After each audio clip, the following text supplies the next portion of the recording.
ભક્તજનો જય શ્રી કૃષ્ણ। આજે હું તમને સંતોષી માનું વ્રતની વાર્તા સંભળાવવાની છું અને આ વ્રત કેવી રીતના કરવું એવું સમજાવવાની છું। તો આ વ્રત બહેનો ખાસ કરીને શુક્રવારે કરે છે। શુક્રવારે સવારમાં નાહી ધોઈને વાર્તા સાંભળે છે।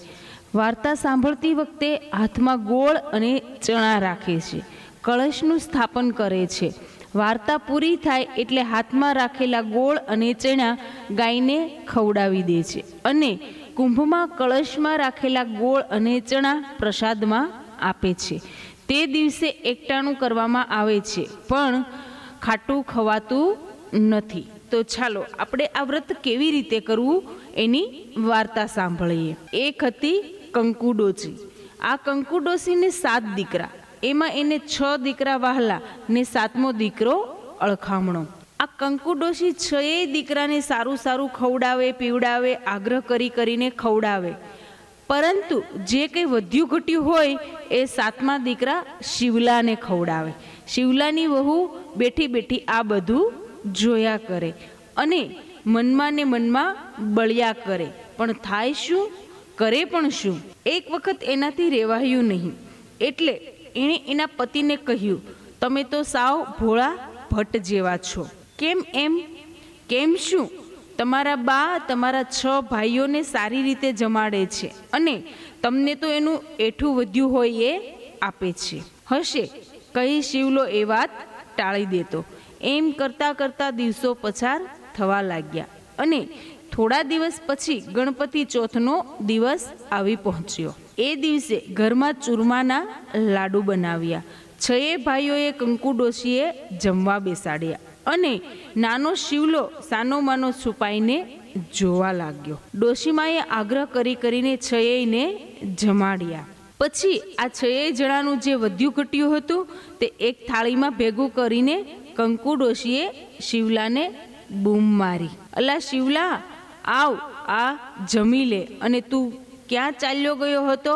લે જમી લે। આ જોઈ શિવલાની આંખો ભરાઈ આવી, એનો કંઠ રૂંધાઈ ગયો। એણે જરા ગળું ખખેરીને કહ્યું, બા, આજે મારી તબિયત સારી નથી એટલે મારે જમવું નથી, પણ જે ભાવે એ જમી લેને દીકરા। ના બા, સારું બેટા, જેવી તારી મરજી, માએ કહ્યું અને તરત જ શિવલો અને એની પત્ની પાસે ગયો। પત્નીએ શિવલાને કહ્યું, હું દૂર દૂર કમાવા જાઉં છું, માટે મારા માટે ભાતું તૈયાર કરી દે। એની પત્નીએ ભાતું તૈયાર કરી આપ્યું।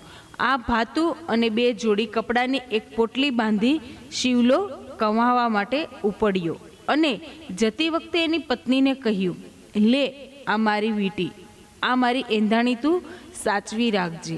તારી કોઈ એંધાણી હોય તો મને આપ, મારી પાસે તો આપવા જેવું કાંઈ નથી, પણ લો આ થાપો, એ જ મારું સંભારણું, ભગવાન તમને સાજા નરવા રાખે। એમ કહી એના બરડામાં અંગરખા ઉપર છાણનો થાપો મારી દીધો અને શિવલો પત્નીની વિદાય લઈને ચાલી નીકળ્યો। ચાલતો ચાલતો શિવલો દૂર નીકળી ગયો અને એક મોટા નગરમાં પહોંચી ગયો। એ નગરમાં જઈને તે એક મોટો વેપારીને ત્યાં વાણોતર તરીકે રહ્યો। એ વેપારમાં ખૂબ જ ધ્યાન આપતો, એથી શેઠને ખૂબ જ ફાયદો થવા લાગ્યો અને પરિણામે શેઠે એને મેનેજર બનાવ્યો। છેવટે એની સચ્ચાઈ અને મહેનત જોઈને એની ભાગીદાર બનાવી દીધો। આમ એને વેપારમાં સારી કમાણી થવા લાગી। આ બાજુ શિવલાની વહુને માથે દુઃખના ડુંગર ઉગવા લાગ્યા। શિવલો હાજર નહોતો એટલે એની પત્ની પાસે ઘરનું બધું કામ કરાવે। એક દિવસની વાત છે, શિવલાની વહુને જંગલમાં લાકડા કાપવા મોકલી। રસ્તામાં જતાં જતાં એણે જોયું, ઘણી સ્ત્રીઓ કંઈક વ્રત કરતી હતી।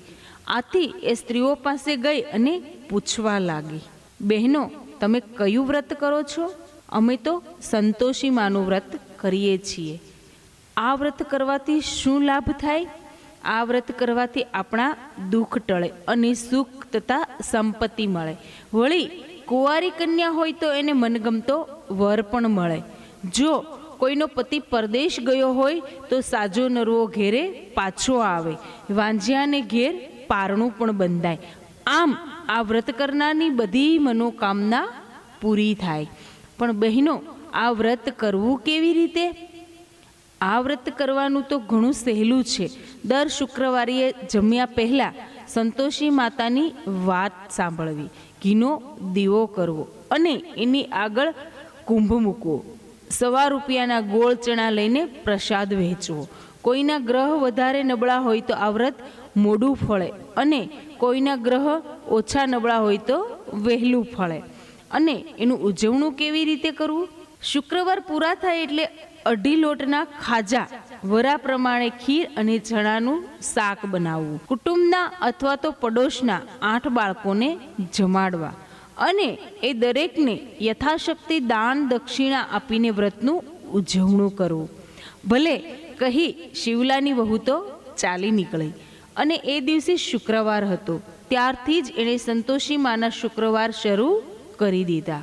આમ એણે 3 શુક્રવાર કર્યા અને શિવલાએ એની પત્ની ઉપર ₹100નું મની ઓર્ડર કર્યું. એટલે એની જેઠાણીઓ એને ચીડવવા લાગી. પણ શિવલાની વહુ તો બિચારી ભોળી હતી. એ તો માતાજીના મંદિરે જઈને માતાજીને કહેવા લાગી, માતાજી, મારી પાસે પૈસાને શું કરવા છે? મારે તો એમનું મોઢું જોયાને વર્ષો વીતી ગયા છે.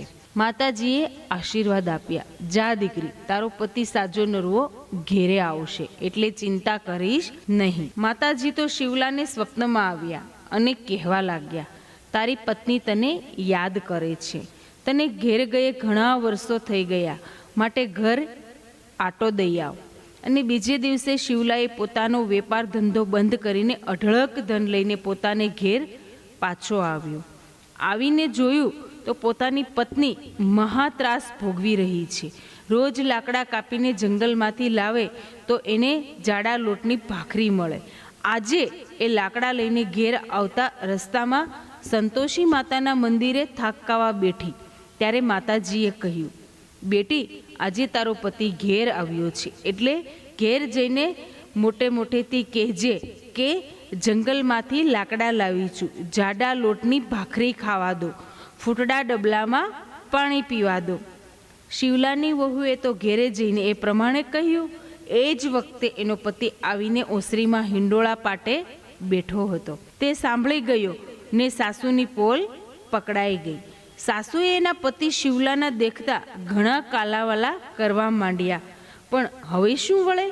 એનો પતિ બધું જ સમજી ગયો હતો.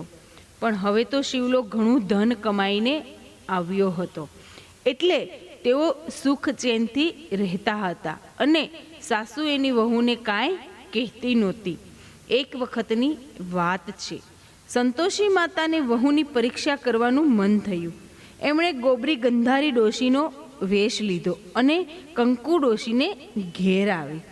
આ ડોશીનું વિચિત્ર રૂપ જોઈ એણે ડાકણમાંની બધી વહુઓ પોતપોતાના છોકરા લઈને ઘરમાં જતી રહી. પણ શિવલાની વહુ જતી ન રહી. ડોશીએ તો એના છોકરાને રમાડવા માંડ્યો અને આશીર્વાદ આપી ચાલતા થયા. હવે તો સાસુ શિવલાના છોકરાને રાખે છે અને વહુને ઘરની બધી સત્તા છોપી દીધી છે. ઘરના સૌ આનંદ કરે છે. હે સંતોષીમાં, જેવા શિવલાની વહુને ફળ્યા એવા આ વ્રત કરનારને સૌને ફળજો. જય સંતોષીમાં.